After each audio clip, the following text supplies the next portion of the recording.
और अब बात गाजा जंग के बीच एक ब्रेक की, शांति के ब्रेक की, सीज फायर के 4 दिनों की। सीज फायर के दूसरे दिन हमास ने देर रात इजरायली बंधकों के दूसरे बैच को रिहा किया। इजरायली सेना के मुताबिक युद्ध विराम समझौते के तहत अदला बदली के दूसरे दौर में हमास ने 13 इजरायलियों और 4 विदेशियों को रिहा किया। हमास ने जिन 13 इजरायलियों को छोड़ा उनमें 8 बच्चे हैं और 5 महिलाएं भी हैं, जिनमें 3 बच्चों की उम्र तो 10 साल से भी कम है।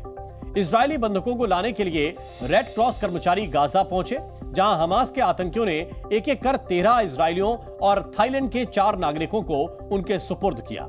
इन सभी को रेड क्रॉस की गाड़ियों से, यानी सभी 17 बंधकों को स्पेशल बसों में बिठाया गया और पूरी सुरक्षा के साथ सड़क मार्ग से नजदीकी इजरायली शहर की तरफ ले जाया गया। जो लोग 50 दिन बाद अपनों से मिले थे, वो अपने जज्बातों पर काबू नहीं कर सके। खासतौर पर वो माता पिता जिनके छोटे छोटे बच्चे आतंकी संगठन हमास के कब्जे में थे। जैसे ही इन अभिभावकों ने अपने बच्चों को देखा, बाहें फैलाकर उन्हें खुद में समेट लिया। यह दृश्य बहुत ही भावुक करने वाला था। एमिली के पिता थॉमस हेन की खुशी का तो जैसे ठिकाना ही नहीं रहा। 7 साल पहले अपनी पत्नी को खो चुके थॉमस हेन ने अपने इकलौते सहारे और जीने की वजह को आंखों के सामने देखा तो वो फपक पड़े। थॉमस हेन ने हमास की कैद से रिहा हुई अपनी 9 साल की बेटी एमिली हेन को गले से लगा लिया और रोने लगे। वहीं 13 साल की हेला रोटिम को लेने के लिए उसके अंकल पहुंचे थे, जिन्होंने अपनी भतीजी को गले से लगा लिया। जबकि हमास की कैद से रिहा हुई हेला रोटिम अपने अंकल से लिपट कर रोने लगी। हमास ने हेला रोटिम को तो रिहा कर दिया, लेकिन उसकी मां राया को नहीं छोड़ा है। जबकि हमास के साथ समझौते की एक शर्त यह भी थी कि रिहा होने पर किसी भी बच्चे को उसकी मां से अलग नहीं किया जाना चाहिए। एक वक्त ऐसा भी आया जब इजरायली सेना ने सीज फायर खत्म कर दोबारा युद्ध का शंखनाद करने की तैयारी कर ली। बंधकों की रिहाई में देरी के बाद इजरायल ने हमास को आधी रात तक का वक्त देते हुए कहा कि समझौते के तहत बंधकों को रिहा करो, वरना जंग के लिए तैयार हो जाओ। यह संकट उस वक्त खत्म हो गया जब देर से ही सही, लेकिन हमास ने 17 बंधकों को रिहा कर दिया। लेकिन हमास ने यह भी माना कि उसने बंधकों को छोड़ने में जानबूझकर देरी की। हमास ने इजरायल पर समझौते का पालन न करने का आरोप लगाया। हमास ने दावा किया कि इजरायल राहत सामग्री से भरे ट्रकों को नॉर्थ गाजा में एंट्री की इजाजत नहीं दे रहा है।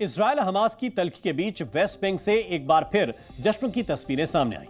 लोग पटाखे फोड़ते, सड़कों पर डांस करते और फिलिस्तीन का झंडा लहराते नजर आए।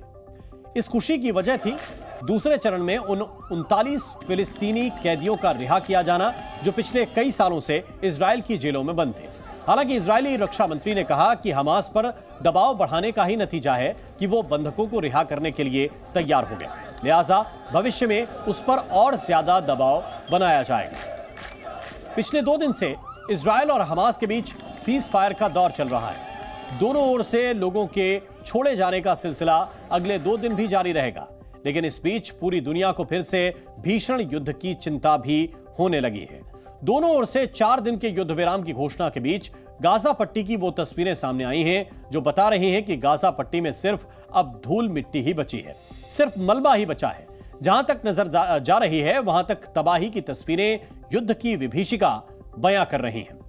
कभी यहां शहर हुआ करता था, कभी यहां भी लोग रहा करते थे, कभी इन जगहों पर रोजाना लोग अपने घरों से काम के लिए बाहर भी निकला करते थे और बच्चे स्कूल भी जाते थे। लेकिन अब यहां पर सन्नाटा पसरा हुआ है। पूरे शहर का रंग बदरंग हो चुका है। शहर अब पूरा खंडहर में तब्दील हो चुका है। इजरायल करीब 40 किलोमीटर के गाजा क्षेत्र को पूरी तरह से तबाह कर चुका है। और तबाही की इन तस्वीरों के बीच एक बार फिर सीज फायर का वक्त पूरा होने के बाद गाजा बॉर्डर पर डटे इजरायली सेना के टैंक अपनी बारी का इंतजार कर रहे हैं। अगले 48 घंटे बाद फिर यही टैंक आग उगलेंगे। गाजा बॉर्डर से ऐसी तस्वीरें सामने आ रही हैं जिन्हें देखकर यह समझा जा सकता है कि यह तूफान से पहले की शांति है।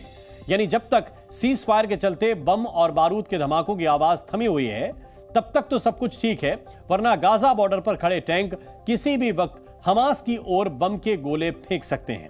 यहां इजराइल ने अपने टैंक तैनात किए हुए हैं। आपको बता दें कि इजराइल की पहली प्राथमिकता सभी बंधकों को हमास के कब्जे से छुड़ाना है और ब्रेक के बाद फिर हमास पर हमला बोलकर उसे निपटाना भी है। यह माना जा रहा है कि संघर्ष विराम के बाद इजराइल पहले की तरह ही हमास पर बहुत ही तीखे हमले करेगा। लोग अपनों से मिलने के लिए अब भी राह ताक रहे हैं। To be safe here, otherwise people will not come back here to live here.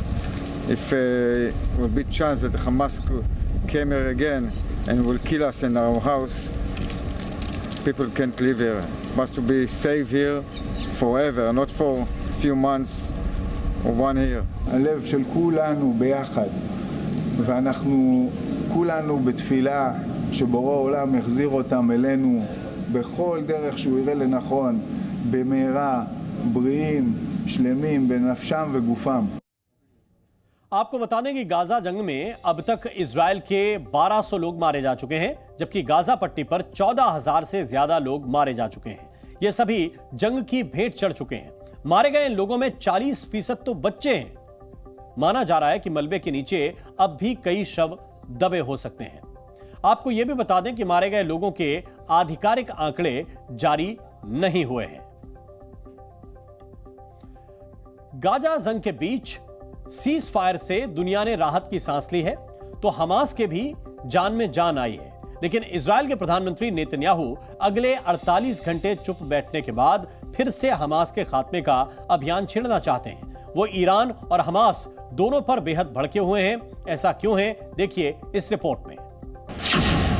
4 दिन की शांति, फिर बम बारूद वाली रात, युद्ध विराम के बाद विध्वंसक युद्ध का अलार्म, हमास के बाद ईरान से नेतन्याहू का इंतकाम, बंधकों को छुड़ाने के बाद बम वर्षा, हमास इजराइल युद्ध के 48 दिन बाद राहत की तस्वीरें आने वाले बड़े खतरे की ओर इशारा कर रही है। बंधकों की रिहाई के बाद बड़ी लड़ाई की स्क्रिप्ट तैयार हो चुकी है। एक और सीज फायर के दूसरे दिन हमास ने देर रात इजरायली बंधकों के दूसरे बैच को रिहा किया। युद्ध विराम समझौते के तहत अदला बदली के दूसरे दौर में हमास ने 13 इजरायलियों और 4 विदेशियों को रिहा किया। हमास ने जिन 13 इजरायलियों को छोड़ा उनमें 8 बच्चे, 5 महिलाएं हैं, जिनमें से 3 बच्चों की उम्र 10 साल से भी कम है। वहीं बदले में इजराइल ने 39 फिलिस्तीनी कैदियों को हमास के हवाले किया। इजरायली बंधकों को लाने के लिए रेड क्रॉस कर्मचारी गाजा पहुंचे, जहां हमास के आतंकियों ने 17 बंधकों को उनके हवाले किया, जिसके बाद रेड क्रॉस के कर्मचारी रिहा किए गए। सभी 17 बंधकों को लेकर राफा बॉर्डर होते हुए इजराइल पहुंचे। सीज फायर और बंधकों की अदला बदली के बीच इजराइल के प्रधानमंत्री बेंजामिन नेतन्याहू ने एक बार फिर ईरान को लेकर अपने बारूदी इरादे जाहिर कर दिए हैं। इस बार उन्होंने सीधे ईरान को चुनौती दी है। युद्ध में हमास को अधमरा करने के बाद अब नेतन्याहू ने ईरान को अपना सबसे बड़ा दुश्मन करार दिया है। द यरूशलेम पोस्ट के एक लेख के जरिए बेंजामिन नेतन्याहू ने न सिर्फ हमास और उसका साथ दे रहे ईरान को कटघरे में खड़ा किया, बल्कि पूरी दुनिया को आतंकवाद के खतरे से अलर्ट भी किया। उन्होंने द यरूशलेम पोस्ट में लिखा कि अगर हमास ईरान जीत गए तो अगला नंबर बाकी देशों का होगा। कुछ लोगों को लगता है कि बुराई खुद ब खुद खत्म हो जाएगी, लेकिन ऐसा नहीं है। निश्चित रहिए, इजराइल लड़ेगा और इस युद्ध को खत्म करके दम लेगा।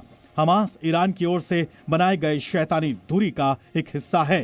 ईरान आतंकियों को पूरे मिडिल ईस्ट और उसके बाहर हथियार और ट्रेनिंग देता है।